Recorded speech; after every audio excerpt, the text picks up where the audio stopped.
you know, this movie aggravates me. This movie aggravates me. This movie right here aggravates me so much for a number of different reasons. What? Pardon my rant. You're watching the E for One podcast, Entertainment for One. I am Anthony, AP. Listen, Graffiti Bridge could have been one of the best sequels of all time.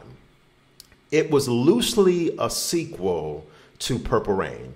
If you've never seen Prince's movie Graffiti Bridge, I'll break down the synopsis to you. It is the unofficial sequel to Purple Rain, which came out in 1984, massive hit. The kid, Prince's character, is now club owner and rival to Morris Day, who it says this is a typo.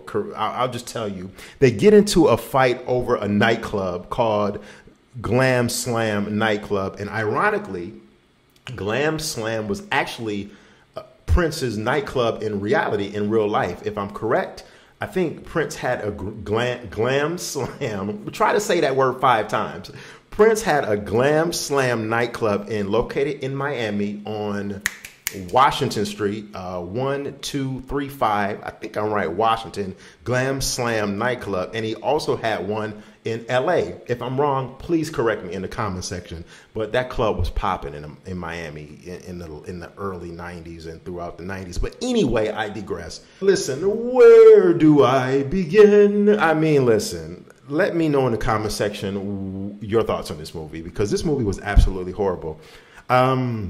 Not only was the acting in this film terrible, the acting in this film was bad by Prince. Ingrid Chavez, she didn't do a good job as a leading actress in the film. Not that Apollonia did such an amazing job in Purple Rain, because she was obviously green in the film. But Ingrid Chavez, I guess she was like kind of like around the same level acting wise as Apollonia, but she turned in a bland performance as the love interest of Prince in this film. As far as the only female highlight in this film was Robin Power, who is an artist herself. And at one point in time, she was a backup dancer for Prince. She looked amazingly good in this movie. And so did, shout out to Jill Jones. Jill Jones looked absolutely gorgeous in this film. I love Jill Jones. She was fabulous in this film. But other than that, I mean, the storyline was very weak. Morris Day and the Time. The only good thing about anything that came from Graffiti Bridge, first of all, okay, the only good thing was the music, the soundtrack. I thought the Graffiti Bridge soundtrack was pretty good music. I also thought the Times album called Pandemonium, which came out in 1989, early 1990, came out the heels of this movie, Graffiti Bridge. I thought the Time had a very, very amazingly one of their best songs, The Jerk Out. And that was a big hit. Video was all over MTV in 89, 90, 89. So I thought the Time had a mildly, softly, low-key successful hit with The Jerk Out. That's one of my favorite Time songs. I'm gonna have to do a top 10 best Time songs. The Jerk Out definitely makes my top 10 best Time songs of all time. Anyway, I digress. But yeah, the acting was bad. The movie was dark. I mean, the movie wasn't well lit. Prince actually wrote and directed this film, which I feel was an issue, because who was overlooking the product, the script? What was Warner Brothers doing? I think at the time, Prince had so much cachet because he was coming off of the heels of the Batman movie soundtrack, to where he was cashing in with Warner Brothers at that point. Let's just call it for what it is. Warner Brothers gave Prince carte blanche to do whatever he wanted. And this is the film he turned in, because he was, like I said, he wrote and directed the film, whereas he didn't direct Purple Rain. So that was a major issue. No one really was overseeing this, telling Prince, listen, man, this is horrible. That was one of the key factors also involved in this. As far as the film itself, not only was the movie, the cinematography very, very dark. This is the major thing that I think really hampered this film, along with the other things I just mentioned. The damn movie was filmed on a set.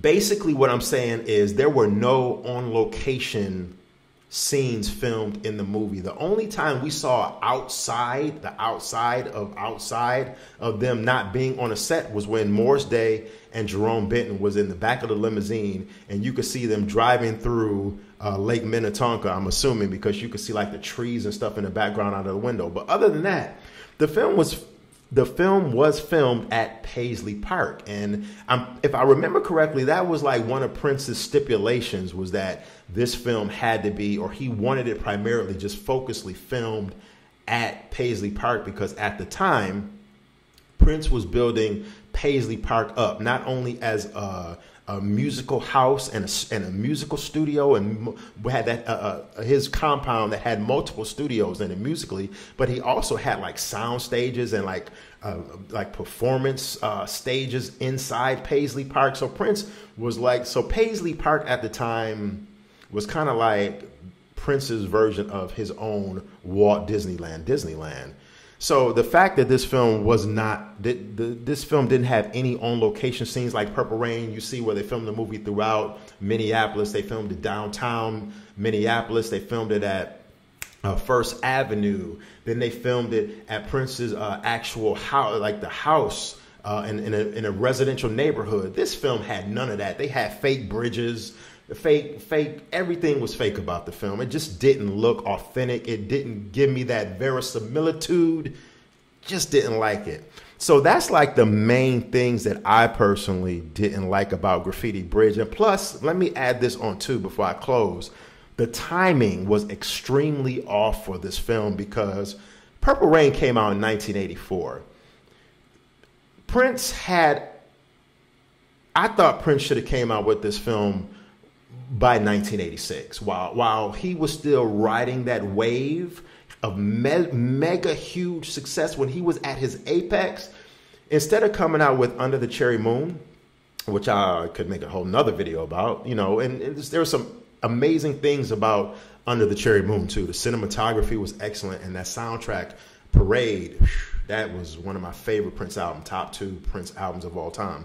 But the timing for this movie was very wrong, because by the time this movie came out, Prince wasn't as successful in his music career. Even though he was just coming off of, like I said, the heels of the Batman soundtrack, it was just like the sequel to Purple Rain should have been that should have came out in 86, whereas Under the Cherry Moon came out. Because Under the Cherry Moon was a completely, vastly different film when it came. When Under the Cherry Moon came out, people were expecting another Purple Rain. They were expecting Purple Rain Part 2, but instead they got a noir movie, a film that could have been out of the 1950s.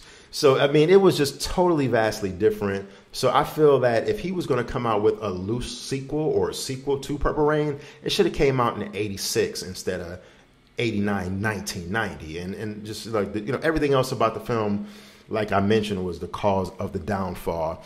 But let me know. I really want to know what you have to think. Hit me up in the comments section. I'm going to look at all the comments. I'm going to respond back. You have been watching the E for One, Entertainment for One podcast, and I will check you later. Peace. Have a great day.